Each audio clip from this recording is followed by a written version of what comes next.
KG ಬೇಳೆ, ಅರ್ಧ KG ಬೆಲ್ಲ. ಇದರಿಂದ ಹೋಳಿಗೆ ಮಾಡೋದಕ್ಕೆ ಬೇಳೆ ಬೇಯಿಸ್ಕೊಳ್ಳೋದು ಹೇಗೆ ಅಂತ ತೋರಿಸ್ಕೊಡ್ತೀನಿ ಬನ್ನಿ. ಹೋಳಿಗೆಗೆ ಹೆಂಗೆ ಬೇಳೆ ಬೇಯಿಸ್ಕೊಳ್ಳೋದು ಅಂತ ತೋರಿಸ್ತೀನಿ. ಅರ್ಧ ಕೆಜಿ ಬೇಳೆ ಹಾಕಿದ್ದೀನಿ, ಕ್ಲೀನಾಗಿದೆ. ಅದನ್ನು ನೀರಾಗಿ ಕ್ಲೀನಾಗಿ ತೊಳಿತೀನಿ. ಇಲ್ಲಿ ಕಾಯಿಸೋದಕ್ಕೆ ನೀರಿಟ್ಟಿದ್ದೀನಿ. ಬೇಳೆ ಒಂದು ಸ್ವಲ್ಪ ಕ್ಲೀನಾಗಿ ಕಿವುಚ್ಬಿಟ್ಟು ತೊಳ್ಕೊಳ್ಳೋಣ, ಗಲೀಜಿರುತ್ತೆ. ಇದನ್ನು ಚೆನ್ನಾಗಿ ತೊಳೆದು ಹಾಕಬೇಕು. ಏನಾರ ಔಷಧಿ ಹೊಡೆದಿದ್ರೆ ಅದು ಕ್ಲೀನ್ ಆಗುತ್ತೆ. ಆಮೇಲೆ ಬೇಳೆನೂ ತೊಳೆದ್ರೆ ಕ್ಲೀನಾಗಿ ಬರುತ್ತೆ ನೋಡಿ. ಈ ಥರ ಇದನ್ನೆಲ್ಲ ಚೆನ್ನಾಗಿ ಕಿವುಚಿ ಚೆಲ್ಲಿಬಿಡ್ತೀನಿ. ನೀರು ಚೆನ್ನಾಗಿ ಕುದೀತಾ ಇದೆ, ಅದಕ್ಕೆ ಬೇಳೆ ಹಾಕ್ತೀನಿ. ನಾನಂದರೆ ಕುಕ್ಕರಲ್ಲಿ ಬೇಯಿಸಲ್ಲ ನಾನು. ಒಂದೊಂದು ಸರಿ ಅದರಲ್ಲಿ ಹದ ಸಿಕ್ಕಲ್ಲ, ಒಂದು ಸರಿ ಫುಲ್ ಬೆಂದ್ಬಿಡುತ್ತೆ. ಹಾಗಾಗಿ ನಾನು ಪಾತ್ರೆಯಲ್ಲೇ ಚೆನ್ನಾಗಿ ನಮಗೆ ಎಷ್ಟು ಹದ ಬೇಕೋ ಅಷ್ಟು ಬೇಯಿಸ್ಕೊಂಡ್ಬಿಡ್ತೀನಿ. ಚೆನ್ನಾಗಿ ಕುದೀಲಿ. ಕುದ್ಮೇಲೆ ಸ್ವಲ್ಪ ಉರಿ ಕಡಿಮೆ ಮಾಡ್ತೀನಿ. ನಾನು ಅರ್ಧ ಕೆ ಜಿ ಬೇಳೆ ಹಾಕಿರೋದು ನೋಡಿ. ಇದು ಅರ್ಧ ಕೆ ಜಿ ಬೆಲ್ಲ ಇದೆ. ಅರ್ಧ ಕೆ ಜಿಗೆ ಅರ್ಧ ಅಕ್ಕಿನ ಜಾಸ್ತಿ ಹಾಕ್ತೀನಿ ನಾನು. ಇದು ಅರ್ಧ ಕೆ ಜಿ ಚೆಚ್ಕೊತೀನಿ ಸಣ್ಣಕ್ಕೆ. ಇನ್ನು ಎಕ್ಸ್ಟ್ರಾ ಇಷ್ಟ ಹಾಕ್ತೀನಿ ನಾನು, ಒಂದು ಅರ್ಧ ಹಚ್ಚು ಎಕ್ಸ್ಟ್ರಾ ಹಾಕ್ತೀನಿ. ಇದನ್ನು ಸಣ್ಣಕ್ಕೆ ಚೆಚ್ಕೊಂಡ್ಬಿಡ್ತೀನಿ. ಚೆಚ್ಕೊಂಡು ನೀರು ಹಾಕಿ ಸ್ವಲ್ಪ ಈ ಕಡೆಗೆ ಕರಗೋದಕ್ಕೆ ಇಡ್ತೀನಿ ನಾನು. ಅರ್ಧ ಕೆ ಜಿ ಬೇಳೆಗೆ ಅರ್ಧ ಕೆ ಜಿ ಬೆಲ್ಲ ಚೆಚ್ಕೊಂಡಿದ್ದೀನಿ. ಎಕ್ಸ್ಟ್ರಾ ಇಷ್ಟ ಹಾಕ್ತೀನಿ, ಯಾಕೆಂದರೆ ಅರ್ಧ ಕೆ ಜಿಗೆ ಅರ್ಧ ಕೆ ಜಿನೇ ಹಾಕಿದರೆ ಬೇಳೆ ಹೋಳಿಗೆ ಒಂದು ಸ್ವಲ್ಪ ಸಪ್ಪೆ ಆಗುತ್ತೆ. ಒಂದು ಎಕ್ಸ್ಟ್ರಾ ಇಷ್ಟ ಹಾಕಿದರೆ ಅಲ್ಲಿ ಹದ ಕರೆಕ್ಟಾಗಿ ಬರುತ್ತೆ, ಸ್ವೀಟ್ ಕರೆಕ್ಟಾಗಿರುತ್ತೆ. ಒಬ್ಬೊಬ್ಬರು ಒಂದೊಂದು ಥರ ಮಾಡ್ತಾರೆ. ನಾನು ಅರ್ಧ ಲೋಟ ನೀರು ಹಾಕ್ತಾಯಿದ್ದೀನಿ. ಸ್ವಲ್ಪ ಒಲೆ ಮೇಲೆ ಇಟ್ಟಿದ್ದನ್ನ ಕಾಯಿಸ್ಕೊತೀನಿ ಚೆನ್ನಾಗಿ. ಬೇಳೆ ಕುದೀತಾ ಇದೆ ನೋಡಿ. ಕುದ್ದಿರೋದು ಸೈಡು ಬಿಳಿ ಬಂದಿರುತ್ತಲ್ಲ, ನೊರೆ ನೊರೆ, ಅದನ್ನ ತೆಗೆದು ಬಿಡ್ತೀನಿ. ಈಗ ನೋಡಿ ಒಲೆ ಮೇಲೆ ಬೆಲ್ಲ ಕರಗ್ಸೋಕ್ಕಿಟ್ಟಿದ್ದೀನಿ. ಯಾಕೆಂದರೆ ಸ್ವಲ್ಪ ಧೂಳು ಗೀಳೆಲ್ಲ ಬಿದ್ದಿರುತ್ತೆ ಬೆಲ್ಲದಲ್ಲಿ. ಅದನ್ನೊಂದು ಸರಿ ಸೋಸ್ಕೊಂಡ್ಬಿಡ್ತೀನಿ ಹಿಂಗೆ ಕರಗಿಸ್ಬಿಟ್ಟು. ಒಬ್ಬೊಬ್ಬರು ಒಂದೊಂದು ಮೆಥಡಲ್ಲಿ ಮಾಡ್ತಾರೆ. ಒಬ್ಬೊಬ್ರು ಹಾಗೆ ಹಸಿ ಬೆಲ್ಲನೇ ಇರೋ ಬೆಲ್ಲನೇ ಚೆಚ್ಬಿಟ್ಟು ಅದನ್ನು ಹಂಗೆ ಬೇಳೆಗೆ ಸೇರಿಸ್ಬಿಡ್ತಾರೆ. ನಾವು ಹಂಗೆ ಮಾಡೋದು, ಇದು ಟೇಸ್ಟ್ ಬರುತ್ತೆ ಅಂಥೇಳಿ ಈ ಥರ ಪಾಕ ಮಾಡ್ಕೊಂಬಿಟ್ಟು ಅದಕ್ಕೆ ಸೇರಿಸ್ತೀವಿ. ಬೆಲ್ಲದ ಪಾಕ ಎಲ್ಲ ಕರಗ್ತು, ರೆಡಿ ಆಯಿತು. ಇದನ್ನು ನಾನು ಸೋಸ್ಬಿಟ್ಟು ಬೇಳೆಗೆ ಹಾಕ್ತೀನಿ ನೋಡಿ. ಕರೆಕ್ಟಾಗಿದೆ. ಆಫ್ ಮಾಡ್ತೀನಿ. ತೊಗರಿಬೇಳೆ ಬೆಂದಿದ್ದಾಗಿದೆ. ಇದು ಹದ ಸಾಕಿಷ್ಟು. ಇದನ್ನು ಬಸಿತೀನಿ ನೋಡಿ. ಬೇಳೆ ಕಂಪ್ಲೀಟಾಗಿ ಬಂದಿದೆ. ಅದ್ರ ಕಟ್ಟು ಸಪ್ರೇಟ್ ಮಾಡ್ತಾಯಿದ್ದೀನಿ. ಬೇಳೆ ಕಟ್ಟು ಸಪ್ರೇಟ್ ಮಾಡ್ತಾಯಿದ್ದೀನಿ.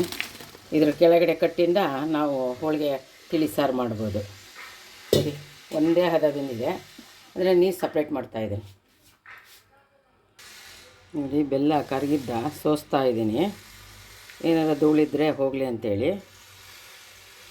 ಈ ಸೋಸ್ಬಿಟ್ಟು ಇದಕ್ಕೆ ನಾನು ಬೇಳೆ ಸುರಿತೀನಿ ನೋಡಿ. ಎಷ್ಟು ಕರೆಕ್ಟಾಗಿ ಕಲರ್ ಬಂದಿದೆ. ಬೆಲ್ಲ ಚೆನ್ನಾಗಿ ಕರಗಿದೆ ನೋಡಿ. ನೋಡಿ ವೀಕ್ಷಕರೇ, ಕೆಳಗಡೆ ಒಂದು ಸ್ವಲ್ಪ ಗಲೀಜಿದೆ ನೋಡಿ. ನೋಡಿ ನೀರು ಕಟ್ಟೆಲ್ಲ ಕೆಳಗಡೆ ಇಳಿದಿದೆ ನೋಡಿ. ಎಲ್ಲ ಇದರಿಂದ ನಾವು ತಿಳಿ ಸಾರು ಮಾಡ್ಬೋದು. ಹೋಳಿಗೆ ಬೇಳೆ ಬೇಯಿಸಿದ್ರಿಂದ ಹೋಳಿಗೆ ಸಾರು ಅಂತೀವಿ ಇದಕ್ಕೆ ನಾವು. ನೀವುಗಳು ಏನು ಹೇಳ್ತೀರೋ ಗೊತ್ತಿಲ್ಲ, ನಾವು ಅದೇ ಥರ ಹೇಳೋದು, ಹೋಳಿಗೆ ಸಾರು ಅಂತಲೇ ಹೇಳೋದು. ಇದ್ರ ಕಟ್ಟಲ್ಲಿ ಸಾರು ಮಾಡ್ತೀವಿ ನಾವು. ಇದನ್ನು ನೋಡಿ ಇದಕ್ಕೆ ಹಾಕ್ತಿದ್ದೀನಿ ನಾನು. ವೀಕ್ಷಕರೇ, ನೀವು ಯಾವ ಮೆಥಡಲ್ಲಿ ಮಾಡ್ತೀರೋ ಅದು ನನಗೆ ಕಮೆಂಟ್ ಬಾಕ್ಸಲ್ಲಿ ತಿಳಿಸಿ. ನಾನು ಒಂದು ಸರಿ ಟ್ರೈ ಮಾಡ್ತೀನಿ. ಇದನ್ನು ಸ್ವಲ್ಪ ಒಲೆ ಮೇಲೆ ಸಣ್ಣ ಉರಿಲಿ ಸ್ವಲ್ಪ ಬಿಸಿ ಮಾಡ್ತೀನಿ. ಮತ್ತೆ ನೋಡಿ, ನಾನು ಮತ್ತೆ ಒಲೆ ಮೇಲೆ ಇಟ್ಟಿದ್ದೀನಿ. ಸ್ವಲ್ಪ ಸಣ್ಣ ಮೀಡಿಯಮ್ ಇದನ್ನು ಮಾಡಿಬಿಟ್ಟು ಸಿಮ್ಮಲ್ಲಿ ಇಟ್ಟಿದ್ದೀನಿ. ಸ್ವಲ್ಪ ಕುದಿಯೋ ಟೈಮಲ್ಲಿ ಒಂದು ಸ್ವಲ್ಪ ಏಲಕ್ಕಿ ಪೌಡ್ರು, ಸ್ವಲ್ಪ ಶುಂಠಿ ಪೌಡ್ರ್ ಹಾಕ್ತೀನಿ. ನಾವು ಈ ಮೆಥಡಲ್ಲಿ ಬೇಯಿಸಿದರೆ ಹೋಳಿಗೆ ಒಂದೇ ಹದದಲ್ಲಿ ಬರುತ್ತೆ. ಹೂರಣ ಕಂಪ್ಲೀಟಾಗಿ ಒಂದೇ ಹದದಲ್ಲಿ ಸಿಕ್ಕುತ್ತೆ. ಹೋಳಿಗೆ ಕ್ಲೀನಾಗಿ ಬರುತ್ತೆ, ಮೆತ್ತಗೂ ಆಗೋಲ್ಲ, ಗಟ್ಟಿ ಆಗೋಲ್ಲ. ವೀಕ್ಷಕರೇ, ಒಂದು 6 ಏಲಕ್ಕಿ ಹಾಕಿದ್ದೀನಿ ಕುಟ್ಟೋದಕ್ಕೆ. ಇದನ್ನು ಪೌಡ್ರ್ ಮಾಡಿ ನೋಡಿ. ಏಲಕ್ಕಿ ಪೌಡ್ರ್ ಹಾಕ್ತಿದ್ದೀನಿ ಇಷ್ಟು. ಇದಕ್ಕೆ ಲಾಸ್ಟಿಗೆ ಆಫ್ ಮಾಡ್ತೀನಂತೆ. ಇನ್ನೊಂದು ಶುಂಠಿ ಪೌಡ್ರು, ಒಣ ಶುಂಠಿ ಪೌಡ್ರು. ಇದೆಲ್ಲ ಹಾಕಿದರೆ ಬೇಳೆ ತುಂಬ ಘಮವಾಗಿ ಬರುತ್ತೆ, ಒಳ್ಳೆಯ ಟೇಸ್ಟು ರುಚಿ ಚೆನ್ನಾಗಿರುತ್ತೆ ನೋಡಿ. ಈ ಥರ ಬೇಳೆ ಬೇಯಿಸೋದ್ರಿಂದ ನಾವು ರುಬ್ಬಿದ ಮೇಲೆ ನೀರು ಆಗೋಲ್ಲ, ಗಟ್ಟಿ ಆಗೋಲ್ಲ ನೋಡಿ. ಈ ಹದದಲ್ಲಿದ್ದಾಗೆ ನಾನು ಸ್ಟವ್ ಆಫ್ ಮಾಡಿಬಿಡ್ತೀನಿ. ಇದು ಆರಿದ ನಂತರ ನಾನು ಮಿಕ್ಸಿ ಜಾರಿಗೆ ಹಾಕ್ತೀನಂತೆ. ಬೇಳೆ ನೋಡಿ ಆರಿಟ್ಟಿದ್ದೆ, ತುಂಬಾ ತಣ್ಣಗಾಗಿಲ್ಲ, ಒಂದು ಮೀಡಿಯಮ್ ಬಿಸಿ ಇದೆ. ಅದನ್ನು ನಾನು ಜಾರ್ಗೆ ಹಾಕ್ಕೊಂತೀನಿ. ಮೀಡಿಯಮ್ ಬಿಸಿಲೇ ನಾನು ಚೂರು ಮಿಕ್ಸಿ ಮಾಡ್ತೀನಿ. ನೋಡಿ, ತುಂಬ ತಣ್ಣಗೂ ಇಲ್ಲ, ತುಂಬ ಬಿಸಿನೂ ಇಲ್ಲ, ಮೀಡಿಯಮ್ ಇದೆ. ಅದನ್ನು ನಾನು ಒಂದೇ ಸೆಕೆಂಡಲ್ಲಿ ಮಿಕ್ಸಿ ಮಾಡ್ತೀನಿ. ನೋಡಿ ಎಷ್ಟು ಚೆನ್ನಾಗಿ ನುರಿದಿದೆ ಅದು. ನೋಡಿ ವೀಕ್ಷಕರೇ, ಎಷ್ಟು ಚೆನ್ನಾಗಿ ನುರಿದಿದೆ. ನಾನು ಯಾವಾಗಲೂ ಇದೇ ಥರನೇ ರುಬ್ಬೋದು. ನೀವು ಬೇರೆ ಥರ ಏನಾದ್ರು ಮಾಡೋದಿದ್ದರೆ ನನಗೆ ಕಮೆಂಟ್ ಬಾಕ್ಸಲ್ಲಿ ತಿಳಿಸಿ.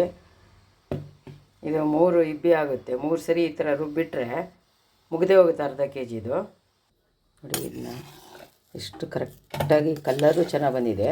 ಇದು ತೆಗೆದಿಟ್ಟು ಮತ್ತೆ ನಾನು ಫುಲ್ ಎಲ್ಲ ರುಬ್ತೀನಿ. ನಾನು ಇನ್ನೆರಡು ಸರಿ ಒಂದೇ ಹದದಲ್ಲಿ ಬರುತ್ತೆ. ಇದನ್ನು ಸಹ ರುಬ್ತೀನಿ ನಾನು. ನೋಡಿ, ಇದು ಸಹ ರುಬ್ಬಾಗಿದೆ. ಇನ್ನೊಂದು ಇಬ್ಬಿದೆ, ಅದನ್ನು ರುಬ್ಬಿಡ್ತೀನಿ.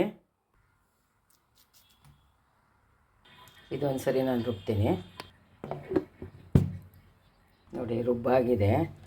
ಎಷ್ಟು ಕರೆಕ್ಟಾಗಿ ಬಂದಿದೆ ಅಂದರೆ ಬಿಲ್ಲೆ ಮಾಡೋದಕ್ಕೆ ಅಷ್ಟು ಕರೆಕ್ಟಾಗಿ ಬಂದಿದೆ. ನೋಡಿ, ಬೇಳೆ ರುಬ್ಬಾಗಿದೆ, ಎಷ್ಟು ಹದವಾಗಿ ಬಂದಿದೆ. ಅರ್ಧ kg ಇಷ್ಟ ಆಗಿದೆ. ಈಗ ಮಾರ್ನಿ ಸೀಸನ್ ಇರೋದ್ರಿಂದ ಹೋಳಿಗೆ ಸೀಕರಣಿ ಮಾಡ್ತೀವಿ ನಾವು. ನೋಡಿ, ಈ ವಿಡಿಯೋ ಇಷ್ಟ ಆಗಿದೆ ಅಂತ ಅಂದ್ಕೊಂಡಿದ್ದೇನೆ ವೀಕ್ಷಕರೇ. ಲೈಕ್ ಮಾಡಿ, ಶೇರ್ ಮಾಡಿ, ಸಬ್ಸ್ಕ್ರೈಬ್ ಮಾಡಿ. ಮುಂದಿನ ವಿಡಿಯೋದಲ್ಲಿ ಸಿಕ್ಕೋಣ. Thank you. ಬಾಯ್.